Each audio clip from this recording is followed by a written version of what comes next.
What's up, guys? Welcome back to the channel. Today, me and Sushi, it looks like, are going to be talking to you guys about Land Rovers. Since the video was postponed because of the weather last week, I went ahead and took a whack at trying to make a cinematic video of it for you guys. So I'm gonna play that now before we get talking about the Land Rover.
What do you think?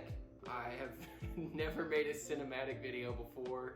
I've always messed around with them here and there, so I hope you guys like that. So my Land Rover leaks oil like it's built to do. That's one thing we'll go over. Older Land Rovers, especially the Discoveries, leak oil. It's got Atlantic British 16x8 steel off-road wheels, 265/75 Goodyear Wrangler Duratrax. Those tires are awesome, by the way. They're super underrated. That's about it. This Land Rover that I have now is bone stock, other than it's had the head gasket replaced and with ARP head studs. Yeah, that's about it. So I mean, it's got some off-road wheels with some meaty tires, and it looks great. It's kind of like an OEM plus look is what I really like. Common issues on the Land Rover Discoveries: head gasket failure. They eat them alive. So if you get one and it doesn't have the head gasket done, get it replaced, get it fixed, just get it done.